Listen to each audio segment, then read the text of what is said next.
All right, the clock is ticking in Venezuela, and the Trump admin's quote-unquote plan seems to be falling apart in front of our very eyes. Welcome to another day of how many times will the Trump admin brazenly contradict its own messaging regarding Venezuela before realizing that it has already given away the game. We've seen administration official after official after official go on TV and give different reasons for the invasion, give different paths moving forward. Marco Rubio will one moment say that Trump and Pete Hegseth are in charge of Venezuela, but then the next moment, Trump will say that actually Maduro's VP, Rodriguez, is still, quote, leading the way, according to him, which means that this wasn't actually regime change. We just removed Maduro, kept the same regime, and tried to increase U.S. access to oil.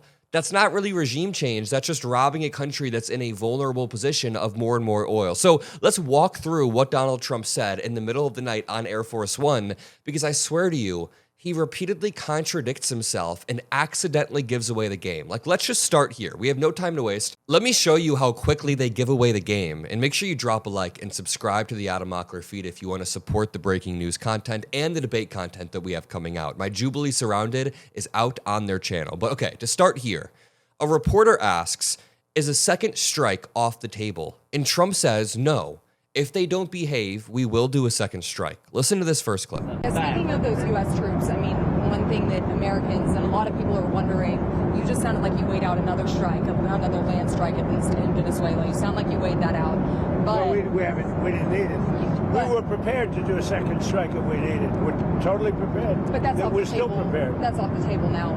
No, it's not. If they don't behave, we will do a second strike. The question is... Okay, Trump is very clear right there. If they don't behave, we will do a second strike. He is threatening war and increased military action against Venezuela. But the question is, what do you define as behaving? What do you need from Delcy Rodriguez in order for them to behave? Well, Trump then gets asked this very question. What do you need from them? What do you need to count as behaving? And his answer is total access. Total access to oil and other things. So let me get this straight. He is threatening a second military strike, increased military action, and perhaps a full-out war, like a full-on, prolonged war, and then he admits that it's about oil. And what are short-term, next 2 weeks, what do you need from Delcy Rodriguez? You've threatened Delcy. Total access. We need total access.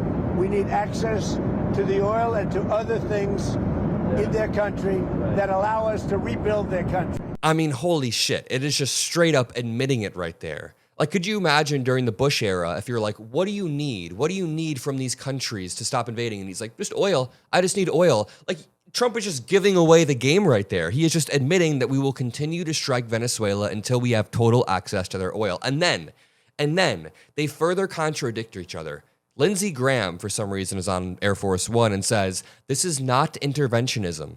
We're just getting more prosperous deals. Listen, it's not interventionism, which is the exact type of rhetoric that was used during the war on terror. We saw Kristi Noem yesterday go on TV and claim that you hate American values. She says that you are not a patriot if you don't support Donald Trump's acts overseas, which is not only so reverse, but it's just a complete parallel of the rhetoric that was used during the war on terror. They'd claim that you hate America or that you love terrorists if you're not willing to put our troops at risk. And now they're using the exact same rhetoric as they inch us closer and closer to another forever war. A lot of right-wingers have been cheering and saying that because this mission only took about 2 to 3 hours, that there's no chance it's going to be an endless war. But with the way that Donald Trump and Lindsey Graham are speaking about second strikes, about oil, about potentially allowing Rodriguez to stay in power, this would lead to another endless nation-building struggle or an endless war, as you want to call it. So just let me lay this out. Trump is okay with putting U.S. boots on the ground if he doesn't get what he wants from this current leader, who is just Maduro's VP. This current leader has already said she wants Maduro back and is not going to play ball. Trump is therefore threatening second strikes and to have more action, meaning there is now a chance that we enter another endless tussle of trying to gain power over Rodriguez, trying to remove Rodriguez militarily, and not having a plan to follow. Let me show you this clip of Lindsey Graham saying, "This is not interventionism." And then Trump immediately undercuts his argument by saying, actually, the oil companies are going to go in and we're taking back what they stole. We're taking the oil. literally just undermining each other's message on the spot. You take down the source of the problem. President Trump didn't wake up one day and say, hey, let's take Venezuela. He did what other people talked about, but didn't have the balls or the guts to do it. This is a good thing. This is not interventionism. This is making America safer. We're going to be more prosperous because of the business deals. There are going to be Americans alive today because he shut down a narco-terrorist state called Venezuela. This is a good thing, not a bad thing. Okay, so Lindsey Graham tries to assure us that this is not interventionism. This is not a parallel to what happened in the mid-2000s when we went in for oil and just for oil. Now, Trump has a message. And the oil companies are going to go in and rebuild their system. They're going to spend billions of dollars, and they're going to take the oil out of the ground, and we're taking back what they stole. Remember, they stole our property. It was the greatest theft in the history of America. Nobody has ever stolen our property like they have. They took our oil away from us. They took the infrastructure away. And all that infrastructure is rotted and decayed. And the oil companies are going to go in and rebuild it.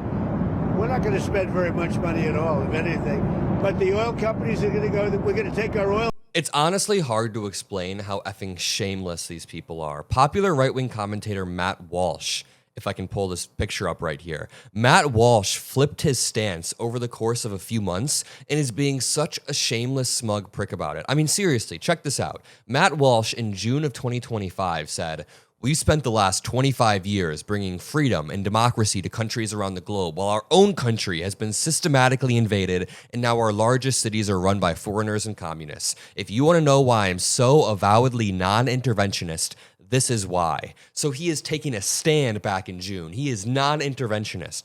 But now he's saying, quote, "This war is for oil." First of all, the war lasted like 90 minutes. Second, going to war to secure vital resources for your own people is totally legitimate. Why should we allow some third world communist shithole to control trillions of dollars worth of oil? Dude, for the same reason that you just gave earlier, because there are problems here at home that we should be focusing on. And also, I'm so sick of this BS talking point that quote unquote the war only lasted 90 minutes. I just showed everybody that Donald Trump is still talking about a second strike. And what was his reasoning for the secondary strike? Was it Maduro? No, it was for oil. He immediately gets asked, what do we need to do to get them to behave? And he says, basically, just get their oil. He's then asked, what is the end goal with Maduro? What is the end goal with this trial? And Trump shows a disdain for due process that we repeatedly see coming from him. Listen, Maduro is obviously a piece of shit, an awful leader, a terrible, terrible dictator. But when Donald Trump says that this is a slog of a trial, this is going to be a boring trial, yeah, the justice system, by definition, is a boring process because it's a process. Everyone gets part of the process. I don't think it's appropriate to talk to the press about it. You'll find out. When it comes to him in court tomorrow, I mean, what's the end game here with Maduro? Does he just rot in a U.S. prison? We're just going to go through a slog of a trial. The judge is very respected, Judge Hellerstein. It sounds like when he says slog of a trial, if Trump could have it his way, Maduro would just be endlessly thrown in jail forever, which is how Trump has talked about other political opponents in the past. I mean, I'm not comparing them to Pritzker, but Trump has also called to jail Pritzker, the governor of my state. He's called to jail Newsom. He's called to jail Democrats repeatedly with no due process, so I'm not surprised he's showing disdain for our own legal system, even when it's a corrupt tyrant like Maduro. There's still due process that needs to be maintained in America. And then to make matters even worse, Trump begins talking about how it's necessary for the United States to have Greenland. He says Greenland is covered with Russian and Chinese ships. None of this is true. Greenland is a NATO ally that is not surrounded by Chinese ships. In fact, U.S. troops are stationed in Greenland. We could just call up Greenland right now and put more troops there. We don't have to invade them or kill anyone or take land. We could just call our effing ally and say, hey, we're kind of worried, can we have more troops there? But no. Instead, Trump is trying to justify the takeover of Greenland. And on Greenland, On Greenland now? yeah, on Greenland. How did we come up to Greenland? So, do you expect to take an action against Greenland? Well, I don't want to talk about Greenland. Let's talk about Venezuela, Russia, Ukraine, and we'll worry about Greenland in about 2 months. Let's talk about Greenland in 20 days. Okay, he said, let's talk about Greenland in 2 months. Let's talk about it in 20 days. They're all laughing in the back like hyenas because Lindsey Graham threw out the word Cuba. I mean, they're just like frothing at the mouth to go after any country. Venezuela, we talk so much about energy. By the way, I will say this about Greenland. We need Greenland from a national security situation. It's so strategic. Right now, Greenland is covered with Russian and Chinese ships all over the place. All right, spoiler alert, we don't need Greenland. Greenland is our ally. We have them as our ally already. They are in our pocket because they are our friend. They should be willing to help us if we don't keep using rhetoric like this. I'm going to leave it there. If you appreciate these videos, drop a like, subscribe. I'll see you in the next one. Peace out.